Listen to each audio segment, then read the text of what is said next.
नमस्कार, मैं हूं दीपाली राणा। आप देख रहे हैं योर मनी, हमारा खास शो जो हर रोज हम लाते हैं ठीक 6:30 बजे, ताकि आपको बता सके कि निवेश करना क्यों जरूरी है, आपकी मदद कर सकें आपके पोर्टफोलियो को बेहतर बनाने में। तो आप अपने सवाल हम तक पहुंचा सकते हैं। सबसे पहले तरीका नोट कर लीजिए शो में पार्टिसिपेट करने का। आप व्हाट्सएप के थ्रू, ईमेल के थ्रू या सोशल मीडिया प्लेटफॉर्म्स के थ्रू कनेक्ट कर सकते हैं इस शो में। हमारा व्हाट्सएप नंबर 7045220000। yourmoney@nwat.com हमारी ईमेल आईडी है। फेसबुक, ट्विटर पर जाइए CNBC आवाज के हैंडल पर। आप ये शो देख भी सकते हैं, साथ ही अपने सवाल भी हम तक पहुंचा सकते हैं #आस्कआवाज योर मनी लिखकर। आज आपके सभी क्वेरीज को आंसर करने के लिए हमारे साथ PB इन्वेस्टमेंट्स की सर्टिफाइड फाइनेंशियल प्लानर पूजा भिंडे मौजूद हैं। पूजा नमस्कार, स्वागत है आपका। और सवालों को हम शामिल करेंगे उससे पहले पूजा से आज जो पोस्ट ऑफिस की MIS स्कीम होती है, मंथली इन्वेस्टमेंट स्कीम, उनके बारे में थोड़ी सा समझ लेते हैं। क्योंकि पूजा, हर कोई म्यूचुअल फंड इन्वेस्टमेंट्स के साथ साथ ट्रेडिशनल इन्वेस्टमेंट्स भी चुनना चाहता है, और उस कड़ी में MIS एक पॉपुलर स्कीम है। तो बताइए हमारे व्यूअर्स को पोस्ट ऑफिस की इस MIS स्कीम के बारे में कि आमतौर पे कितना इंटरेस्ट रेट मिलता है, कितना रिटर्न मिलता है, टैक्स इम्प्लीकेशंस क्या हैं, बताइए। जी जी, thank you so much Deepali. आपने सही कहा कि हम म्यूचुअल फंड में निवेश तो हमेशा करते ही हैं, लेकिन काफी टाइम हम रिस्क फ्री इन्वेस्टमेंट के बारे में भी बात करते हैं कि कौन से ऐसे विकल्प है, जिसमें से पोस्ट ऑफिस की ये जो स्कीम है POMIS, जिसे post office monthly income scheme कहा जाता है, ये एक बहुत ही पॉपुलर इन्वेस्टमेंट ऑप्शन है उन लोगों के लिए। सबसे पहले तो कह दूं जो रिटायर्ड हैं या सीनियर सिटीजन है, या जो एक मुश्त रकम निवेश करना चाहते हैं और जैसे नाम कह रहा है मंथली इनकम और मंथली इनफ्लो चाहते हैं, और या तो जिन्हें बिल्कुल रिस्क नहीं उठाना है और एक गारंटी जैसे प्रोडक्ट में निवेश करना है, तो उस तरीके के लोगों के लिए ये स्कीम है। जैसे ही मैंने कहा कि post office monthly income scheme, जो नाम सजेस्ट करता है, मंथली इनफ्लो आपको इस स्कीम में आप एक मुश्त रकम निवेश करें और उसमें आपको मंथली इनफ्लोज आना शुरू हो जाएगा। ठीक है, पोस्ट ऑफिस की स्कीम है, इसके लिए ऑब्वियसली जाहिर सी बात है कि सोवरेन गारंटी है, गवर्नमेंट बैक्ड है, तो वो सिक्योरिटी मिलती है। 5 साल का लॉक इन है इस स्कीम में। मिनिमम निवेश जो है वो 1000 रुपए से आप शुरू कर सकते हैं, मल्टीपल ऑफ थाउजेंड्स हैं। मैक्सिमम 4.5 लाख तक आप निवेश कर सकते हैं प्रति साल, पर एनम 4.5 लाख की इसकी लिमिट है। सिंगल अकाउंट होल्डर के लिए, अगर आप जॉइंट होल्डिंग में इसे निवेश करना चाहते हैं, 2 लोग अगर जॉइंट होल्डिंग में निवेश करना चाहते हैं, तो 9 लाख की लिमिट बन जाती है, जिसमें से एक सिंगल होल्डर के लिए मैक्सिमम लिमिट जो है वो 4.5 लाख है। इसकी और एक चीज बता दूं तो मिनिमम एज 10 साल से है अगर आप अपने नाम पे निवेश करना चाहते हैं। 10 साल के अंदर माइनर के नाम पे अगर निवेश करना चाहते हैं तो आपको गार्डियन इसमें लगेगा इस निवेश के लिए, और गार्डियन की जो लिमिट है मैक्सिमम वो 3 लाख की है। 10 साल के बाद, अगर आपने 10 साल की उम्र के बाद अगर किसी माइनर ने इसे निवेश किया अपने नाम पे, तो 18 साल के बाद जैसे वो मेजॉरिटी की एज पे आ जाते हैं, वो अपने नाम पे पूरा का पूरा investment, majority minor to major का आपको एक प्रोसीजर फॉलो करना होता है, तो वैसे ट्रांसफर हो जाएगा। ठीक है, जैसे मैंने कहा 5 साल की इसमें आप लॉक इन है, तो 5 साल तक आपको हर महीने फर्स्ट मंथ से ही आपको इंटरेस्ट आना शुरू हो जाएगा। जो अभी इस क्वार्टर का जो इंटरेस्ट है वो है 6.7% पर एनम, जो मंथली बेसिस पे आपको पे होता है। और जैसे ही हम जानते हैं कि पोस्ट ऑफिस की जो स्कीम है वो हर क्वार्टर इसका इंटरेस्ट रेट रिवाइज होता है, और अकॉर्डिंगली उस इंटरेस्ट के बेसिस पे आपको प्रतिमाह निवेश जो आपने किया है उसके ऊपर आपको इंटरेस्ट मिलता है। ये जो इंटरेस्ट है ना वो टैक्सेबल होता है आपकी इनकम स्लैब के हिसाब से। और जो जॉइंट होल्डिंग मैंने कहा, उसमें आप जॉइंट होल्डर 2 भी हो सकता है या 3 भी हो सकते हैं। सो उस हिसाब से आप एक मुश्त निवेश करें। जैसे मैंने कहा किन लोगों के लिए ये स्कीम है, आप रिटायर्ड हैं, सीनियर सिटीजन है, और अभी हमने देखा भी कि इंटरेस्ट रेट्स हाइक हो रहे हैं। तो इस समय पे अगर आप एक मुश्त निवेश करना चाहते हैं, मार्केट वॉलिटिलिटी में अगर आपको नहीं निवेश करना है, थोड़ा बहुत आप फिक्स में निवेश करना चाहते हैं, तो आप इसमें निवेश कर सकते हैं। अच्छा खासा इंटरेस्ट आपको मिल रहा है। अगर एक और इसके बारे में बात बता दूं, अगर आप प्री मेच्योरिटी के बारे में सोचते हैं, ठीक है, तो प्री मेच्योरिटी के जो कायदे कानून है वो इस तरीके से हैं। सबसे पहले तो 1 साल का इसमें लॉक इन है, 1 साल के अंदर आप इसे प्री मेच्योर नहीं कर सकते हैं। 1 से 3 साल के अंदर अगर आप सोचते हैं कि आपको इस अकाउंट को बंद कर देना है, तो आपको 2% की मार लगती है, पेनल्टी लगती है आपके प्रिंसिपल अमाउंट से। और 3 से 5 साल के बीच में अगर आप सोचते हैं कि आपको ये अकाउंट क्लोज कर देना है, तो आपको 1% की पेनल्टी लगती है, मार लगती है आपके प्रिंसिपल अमाउंट से। तो इस तरीके से कायदे कानून को समझ के अगर आप एक सोवरेन प्रोडक्ट में निवेश करना चाहते हैं, तो पोस्ट ऑफिस MIS आपके लिए है। आप किसी भी पोस्ट ऑफिस में जाके अकाउंट खुलवा सकते हैं, वहां पे फॉर्म भर के जो KYC डॉक्यूमेंट्स है वो सबमिट करके आप अपना निवेश शुरू कर सकते हैं। आप कभी फ्यूचर में ट्रांसफर करना चाहते हैं, आप कोई सिटी में ट्रांसफर हो रहे हैं या कोई और जगह पे, तो आप पोस्ट ऑफिस अकाउंट आपका वैसे का वैसे ट्रांसफर भी कर सकते हैं। आपको हर महीने जो अमाउंट क्रेडिट होगा वो आपके बैंक अकाउंट में सीधा सीधा ECS या ऑटो क्रेडिट हो जाता है। बहुत ही सिंपल है दीपाली, अच्छा विकल्प है सीनियर सिटीजन के लिए, रिटायर्ड लोगों के लिए, एक मुश्त निवेश करना चाहते हैं उनके लिए, और इंटरेस्ट रेट का फायदा जो अभी हाल में हम देख रहे हैं उसे उठाना है, तो अच्छा विकल्प है, डेफिनेटली इसमें निवेश कर सकते हैं जी। तो one of your investment tool हो सकता है, पोर्टफोलियो का हिस्सा बना सकते हैं, और तमाम बातें जो बारीकियां हैं मंथली इन्वेस्टमेंट स्कीम से जुड़ी हुई, मंथली इनकम स्कीम से जुड़ी हुई, वो पूजा ने आपको बताई है। प्री मेच्योर क्लोजर पर क्या होगा, इंटरेस्ट रेट क्या होगा, कितना रिटर्न आप एक्सपेक्ट कर सकते हैं, तमाम बातें बताई हैं। इसके बावजूद भी कहीं कंफ्यूजन है, कोई सवाल है, तो अपने सवाल आप हम तक पहुंचा सकते हैं। लेकिन चलिए अब सवालों को लेते हैं शो में। अदिति है हमारे साथ फोन लाइन पर दिल्ली से अपना सवाल पूछने के लिए। इनफैक्ट अदिति से बातचीत करेंगे, उससे पहले पवन कुमार है हमारे साथ, माफ कीजिए। पवन जी नमस्कार, स्वागत है आपका, बताइए सवाल। जी मैं पवन कपूर हूँ। जी पवन जी बताइए। जी मेरा निवेश इस टाइम SIP 3 चल रही है, 13,500 रुपए की टोटल, और मेरा फंड वैल्यू इस टाइम 11,500 बुक वैल्यू है, 11.5 लाख म्यूचुअल फंड में, और इक्विटी में 6 लाख। तो आप कब से कर रहे हैं SIP इस पे? 2.5 साल से, लास्ट 30 मंथ। ओके और आपके जो पोर्टफोलियो के वैल्यू बताइए आपने, वो टोटल 26 लाख है, जिसमें लमसम और SIP दोनों शामिल है? जी जी जी जी जी।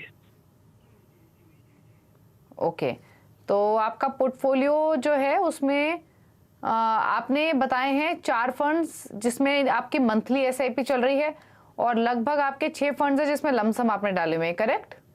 ये करेक्ट। तो बताइए फिर आपका गोल क्या है, क्या जानना चाहते हैं? गोल मेरा अगले 10 साल में मुझे 1.5 से 2 करोड़ रुपया चाहिए। ओके, तो पूछ लेते हैं, पूजा आपकी हेल्प करेंगे आपके पोर्टफोलियो को लेकर। पूजा, पवन कपूर जी का पोर्टफोलियो जो है उसमें 4 स्टॉक्स इसमें मंथली बेसिस पे कर रहे हैं ये, और इसमें शामिल है ICICI प्रू का ब्लू चिप, कोटक का फ्लेक्सी कैप, आदित्य बिरला का फ्रंटलाइन इक्विटी और एक्सिस ब्लू चिप। इन सभी में ये 4,000 और 5,000 पर मंथ कर रही हैं, यानी टोटल SIP जो है इनकी वो लगभग 18,000 की है। लमसम इन्वेस्टमेंट इनकी है ICICI Pru blue chip, SBI flexi cap, SBI large and mid cap, Axis mid cap, ICICI Pru mid cap, Tata mid cap में काफी एक्सपोजर है। लेकिन जो इनके टोटल पोर्टफोलियो की वैल्यू है करंटली वो 26 लाख है, 10 इयर्स का टाइम होराइजन है, 1.5 करोड़ का टारगेट है। बताइए।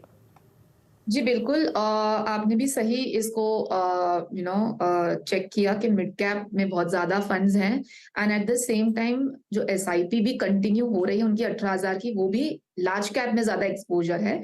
और जो SIP बंद करके रखी होगी, जो लमसम एक मुश्त में पैसा डाला होगा, वो भी एक ही सेक्टर को टारगेट करता है। इस वजह से पोर्टफोलियो में थोड़ा संतुलन नहीं बैठ रहा है, उसे बिठाने की जरूरत है। सबसे पहले पवन कुमार जी, आपका जो गोल है उसके ऊपर बात करती हूँ। जो आपको 1.5 करोड़ की राशि चाहिए 10 साल में, और क्योंकि आज की तारीख में आपका जो पोर्टफोलियो अमाउंट है 26 लाख, और अगर उसको भी काउंट करूं मैं, तो 10 साल बाद 26 लाख जो आज की वैल्यू है, और जो आपकी कंटिन्यूटी जो एसआईपी आपको लगेगी 1.5 करोड़ के गोल के लिए, तो वो 28,000 प्रति माह की आपको एसआईपी लगेगी। जो अभी आपकी एसआईपी अमाउंट चल रही है वो 18,000 है। सो 10,000 का गैप है यहाँ पे, तो वो आप गैप फिल कर लें अगर आप टॉप अप कर सकते हैं एसआईपी को, या तो फिर आपके गोल को आप 1 या 2 साल से एक्सटेंड कर देंगे तो भी आप इस तक इजिली पहुंच जाएंगे। अभी जो चीजें बदलनी है, ठीक है, सबसे पहले तो जो 4 एसआईपी चल रही है, 4 एसआईपी रखना ठीक है, ज्यादा एसआईपी रखने की मैं सलाह भी नहीं देती हूँ, लेकिन चारों एसआईपी में से 3 तो आपने लार्ज कैप में ही कर रखी है, जिसमें से मेजरली वही के वही फंड्स, वही के वही स्टॉक्स हैं जो रिपीट हो रहे हैं।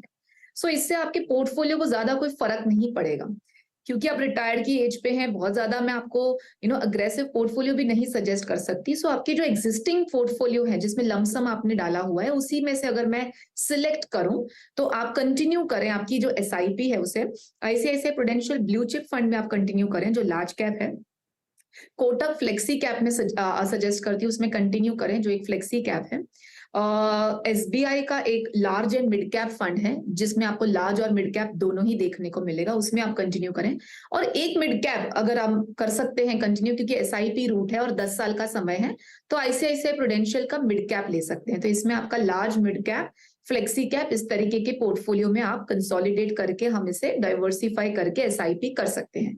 और जो एग्जिस्टिंग फंड्स हैं उसे भी इन्हीं 4 फंड्स में आप कंसोलिडेट कर लें, क्योंकि वही 3-4 मिड कैप और 3-4 लार्ज कैप रख के कोई ज्यादा फर्क नहीं पड़ने वाला है। तो पोर्टफोलियो को कंसोलिडेट कर लें और इन 4 फंड्स में एसआईपी कंटिन्यू करें, और एसआईपी अमाउंट 10,000 से बढ़ाने की सलाह देती हूँ, तो आप आपके गोल तक इजिली पहुंच जाएंगे। जी ओके, चलिए, तो आपके पोर्टफोलियो पर राय दी गई है। आपको जो बदलाव करने हैं वो भी पूजा ने सजेस्ट किए हैं, तो उनको फॉलो कीजिए, बाकी आप अपना गोल आसानी से हासिल कर सकेंगे इन इन्वेस्टमेंट से। अदिति का सवाल ले लेते हैं, हमें उन्होंने जो डिटेल्स भेजी हैं फोन लाइन पर कनेक्टेड नहीं है। 27 ईयर्स इनकी एज है, फिलहाल 21,000 की एसआईपी कर रही हैं, पोर्टफोलियो की वैल्यू 1 लाख है और 10 साल में 1 करोड़ का टारगेट है। और 21,000 की एसआईपी के लिए पोर्टफोलियो में इनके पास स्टॉक्स फंड्स बहुत सारे हैं पूजा। मेरे एसेट का large cap, PGIM India mid cap, SBI Magnum mid cap, Canara Robeco flexi cap, Quant small cap, Parag Parikh flexi cap, SBI flexi cap, PGIM India flexi cap, ICICI Pru Bharat consumption fund, UTI Nifty 50 index fund. तो क्या 21,000 की SIP के लिए 10 funds रखना जरूरी है, क्योंकि सभी में ये 1 से 3,000 की एसआईपी कर रही हैं और काफी सारे मिड कैप, फ्लेक्सी कैप हैं इनके पास। क्या सजेशन इनके पोर्टफोलियो पर और इनके गोल पर? जी बिल्कुल, सबसे पहले तो मैं अदिति से यही कहूंगी, जो हम नॉर्मली, मैं इनफैक्ट अदिति के क्वेश्चन के द्वारा सारे व्यूअर्स को कहना चाहूंगी कि हम टाइम एंड अगेन आपको टॉप फंड्स बताते हैं या टाइम एंड अगेन स्कीम्स के बारे में बताते हैं। इसका मतलब ये नहीं है कि आपकी जो एग्जिस्टिंग कोई कैटेगरी की एसआईपी चल रही तो आप उसे कंटिन्यू रखें, बंद करें, और वही स्कीम दूसरी जो हमने सजेस्ट की है उसे एड ऑन करें। ठीक है, ये चीज बहुत कॉमन हो रही है दीपाली, के लोगों ने ऑलरेडी कोई मिड कैप या लार्ज कैप या फ्लेक्सी कैप कर रखा है और वो और एडअप करते रहते हैं, जैसे ही जो जिस हिसाब से उस समय पे जो टॉप रहते हैं वैसे। आपकी जो पोर्टफोलियो में आपको देखना है वो यही देखना है कि आपका पोर्टफोलियो वेल डाइवर्सिफाइड है, जिसमें लार्ज कैप भी है, मिड कैप भी है, लॉन्ग टर्म और रिस्क उठा सकते हैं, स्मॉल कैप भी है, फ्लेक्सी कैप है। बस 3-4 फंड्स अगर आपने रखे हैं तो आपका पोर्टफोलियो सॉर्टेड है। वही कैटेगरी के डुप्लीकेट फंड्स आप ना रखें तो बेटर है। ठीक है, अगर अब मैं जब अदिति का पोर्टफोलियो देख रही हूँ जिसमें आप ये चाहते हैं कि ये 10 साल में 1 करोड़ की राशि इन्हें जुटानी है, तो एसआईपी लगेगी 42,000 पर मंथ की इन्हें अभी से। करंट एसआईपी इनकी है 21,000 के आसपास, और अगर मैं इनका जो हाल में पोर्टफोलियो वैल्यू है 1 लाख का, अगर उसे भी काउंट करूं और एसआईपी अमाउंट भी हम डालें, तो फिर भी ये गोल तक पहुंचने के लिए उन्हें 21,000 की एसआईपी से नहीं होगा, आपको एसआईपी अमाउंट बढ़ाना होगा। अगर आप एसआईपी अमाउंट नहीं बढ़ाना चाहती है ना अदिति, तो आप आपके गोल के टेन्योर को बढ़ा दे, 10 साल की जगह पे 3 से 4 साल आप अगर एक्सटेंड कर लेंगे, तो जो करंट एग्जिस्टिंग एसआईपी अमाउंट है 21,000 से, उससे भी आप ये गोल तक पहुंच जाएंगे। तो आप डिसाइड कर लें, अगर आप एसआईपी अमाउंट बढ़ाना चाहती हैं तो आप बढ़ा सकते हैं। 40 से 42,000 के आसपास आपका एसआईपी अमाउंट बनता है। और अगर नहीं बढ़ा सकती हैं तो 3 से 4 साल, एटलीस्ट 4 साल तक आप आपके एसआईपी को कंटिन्यू करेंगे आपके गोल को, तो हो जाएगा। फंड्स जैसे दीपाली ने भी कहा वही रिपीटेटिव फंड्स है, तो जो एग्जिस्टिंग पोर्टफोलियो उसमें से कौन से कंटिन्यू करने उनके नाम बता देती हूँ। एक तो आप मेरे सेट लार्ज कैप कंटिन्यू करें जो लार्ज कैप कैटेगरी का है, PGIM India mid cap continue करें, कैन रोबेको का फ्लेक्सी कैप कंटिन्यू करें, पराग पारेख फ्लेक्सी कैप कंटिन्यू करें और क्वांट स्मॉल कैप कंटिन्यू करें। तो इस वजह से अगर आप देखेंगे तो सारे ही कैटेगरीज के आपके पोर्टफोलियो में वही स्कीम्स आ जाएंगी जो डिवर्सिफाइड है और आपके पोर्टफोलियो के लिए सही है। जी, तो चलिए, पोर्टफोलियो पर आपकी सलाह दी गई है। 42,000 के आसपास की एसआईपी करेंगी तो 10 साल में अपने गोल को हासिल करेंगे। पोर्टफोलियो को थोड़ा सा ठीक करने की जरूरत है। बहुत ज्यादा फंड्स मत रखिए, कम फंड्स रखिए, सेलेक्ट फंड्स रखिए। मेरे asset large cap, PGIM India mid cap, Canara Robeco flexi cap, Quant small cap और पराग पारेख फ्लेक्सी कैप। सिर्फ इन फंड्स के साथ अपना एलोकेशन डिस्ट्रीब्यूट कीजिए और इन्वेस्ट कीजिए। सिर्फ यही 5 फंड्स आप रखिए, ज्यादा की जरूरत नहीं है। यशु वालिया हमारे साथ फोन लाइन पर मौजूद हैं सवाल पूछने के लिए। यशु नमस्कार, बताइए क्या सवाल है। मैम, मेरा सवाल है कि अगर मुझे 4 करोड़ रुपए इकट्ठा करना है आज से 20 साल बाद। हेलो, आप सुन पा रहे हैं मुझे? बिल्कुल, आपकी आवाज आ रही है। आपसे 20 साल बाद आपका 4 करोड़ का 4 करोड़ का अगर लक्ष्य है मेरा रिटायरमेंट के लिए, तो मुझे कौन से म्यूचुअल फंड में इन्वेस्ट करना चाहिए और कितना अमाउंट इन्वेस्ट करना चाहिए? मैम, मेरी उम्र अभी 40 ईयर्स है। ठीक, ओके। तो पोर्टफोलियो क्रिएशन करना चाहते हैं पूजा ये, और इनफैक्ट इनके सवाल के जरिए बाकी व्यूअर्स को भी मदद मिलेगी जो सिमिलर गोल लेकर चल रहे हैं। रिटायरमेंट का गोल है 20 इयर्स में 4 करोड़ चाहते हैं, जानना चाहते हैं कैसा पोर्टफोलियो बनाएं और कितना इन्वेस्ट करें। जी बिल्कुल, यशु वालिया के लिए मैं यही कहूंगी कि सबसे पहले तो काफी रियलिस्टिक गोल है आपका रिटायरमेंट के लिए। नॉर्मली हम हमेशा जब रिटायरमेंट गोल की बात करते हैं और व्यूवर्स के जब सवाल आते हैं उसमें टारगेट आता है 1 करोड़। तब हमें इन्हें समझाना होता है कि 1 करोड़ की वैल्यू बहुत कम हो जाती है 20 से 30 साल बाद। सो इन्फ्लेशन को कंसिडर करके आप अपने गोल को रीडिफाइन करें। तो यशु जी ने जिस हिसाब से 3 से 4 करोड़ के आसपास की गोल के बारे में बात की है, तो अगर एसआईपी अमाउंट क्योंकि 20 साल है इनके पास, अगर हम कैलकुलेट करें तो इन्हें 30 से 40,000 की एसआईपी लगेगी। अगर 4 करोड़ की गोल है इनकी, तो 40,000 की एसआईपी इन्हें लगेगी। ठीक है। अब एसआईपी को अगर मैं 3 से 4 एसआईपीज अगर मैं सजेस्ट करूं, तो रिटायरमेंट के लिए तो मैं हमेशा एक रिटायरमेंट फंड प्रेफर करती हूँ, क्योंकि उसमें एक 5 साल का लॉक इन भी आ जाता है, एक डिसिप्लिन मेंटेन होता है। तो SBI retirement fund aggressive plan मैं सजेस्ट करूंगी इन्हें शुरू करने के लिए। और क्योंकि 20 साल का समय है, रिटायरमेंट कॉर्पस है, तो हम डेफिनेटली अग्रेसिव जा सकते हैं। एक मिड कैप सजेस्ट करूंगी, कोटक इमर्जिंग इक्विटी फंड, और एक स्मॉल कैप सजेस्ट करूंगी, कैन रोबेको का स्मॉल कैप फंड। ये इसलिए मैं कह रही हूँ क्योंकि रिटायरमेंट कॉर्पस जो होता है उसमें आपकी दूसरी चीजें भी आ जाती हैं। जैसे अगर आप सैलरीड है तो ग्रेचुटी है, पीएफ का पैसा है, अगर एनपीएस में डाल रहे हैं तो काफी जगह पे आपका डेट एक्सपोजर भी हो जाता है। सो जब हम एसआईपी की बात करते हैं और रिटायरमेंट के लिए कॉर्पस सजेस्ट करते हैं, तो definitely mid cap small cap का आप अपने पोर्टफोलियो में शामिल कर सकते हैं, तो आपका वो पोर्टफोलियो बैलेंस्ड रहता है। जी, ओके। चलिए, तो पोर्टफोलियो आपका कैसा होना चाहिए नोट कर लीजिए। आपको काफी सारे फंड्स बताए हैं पूजा ने। SBI retirement benefit, Canara Robeco small cap, Kotak emerging equity, Quant active, Parag Parekh flexi cap, SBI large mid cap. इन 6 फंड्स को रखिए पोर्टफोलियो में। 3 करोड़ के टारगेट के लिए 30,000 के आसपास की एसआईपी आपको लगेगी।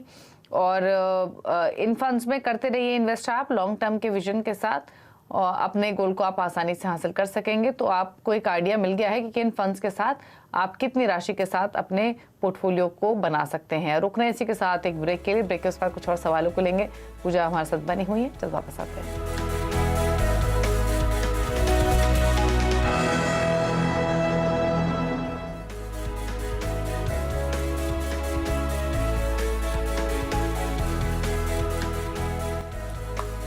आप देख रहे हैं योर मनी। पूजा भिंडे हमारे साथ मौजूद हैं पीबी इन्वेस्टमेंट से आपकी क्वेरीज को आंसर करने के लिए। और एक सवाल ले लेते हैं। हमारे साथ संतोष कुमार मौजूद है फोन लाइन पर। संतोष जी नमस्कार, बताइए क्या सवाल है।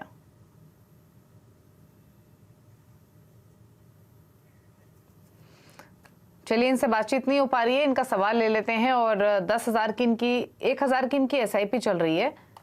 इनफैक्ट माफ कीजिए, 10,000 की इनकी SIP चल रही है और इनके पास 5 फंड्स हैं पूजा। SBI स्मॉल कैप है, इनफैक्ट सभी स्मॉल कैप फंड्स हैं इनके पास। इंटरेस्टिंग ये है, सिर्फ फंड हाउसेस अलग अलग हैं।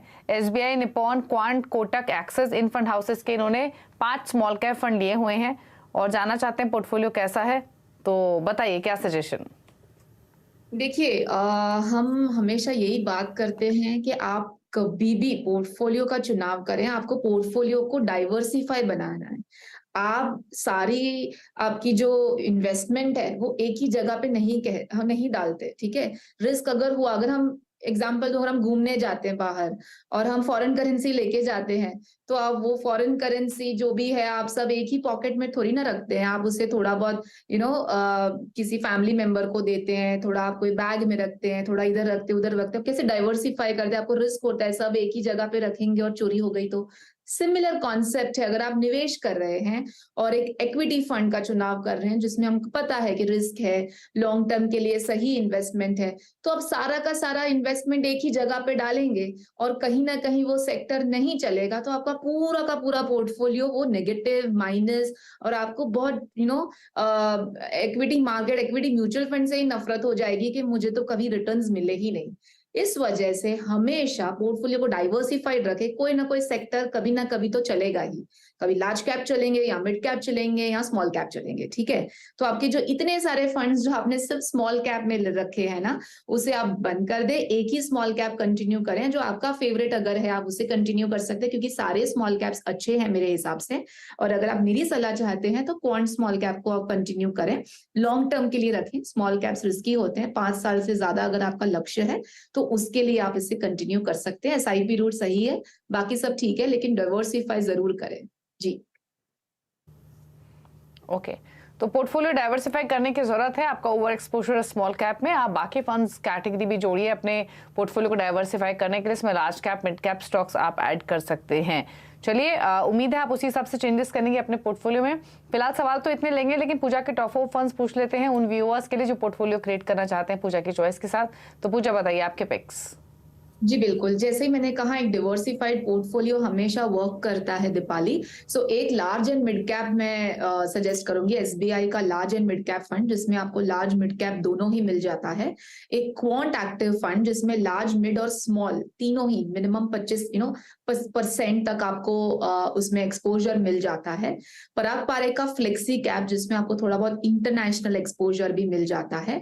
और एक ICICI प्रूडेंशियल का वैल्यू डिस्कवरी फंड, क्योंकि अभी वैल्यू पिक अच्छा रहेगा मेरे हिसाब से आने वाले साल में, इसके लिए ये मेरी पसंदीदा 4 फंड्स हैं। अब इसमें SIP रूट से जाएं और लॉन्ग टर्म का होराइजन रखें तो अच्छा खासा पोर्टफोलियो आपका बन जाएगा। ठीक है, तो SBI large and mid cap, quant active, Parag Parekh flexi cap, ICICI Pru value discovery, ये फंड चॉइसेस पूजा की ओर से। शुक्रिया पूजा आने के लिए शो में सभी करने के लिए। रुक रहे हैं एक ब्रेक के लिए, ब्रेक के उस पार आप देखिए आवाज समाचार। नमस्कार।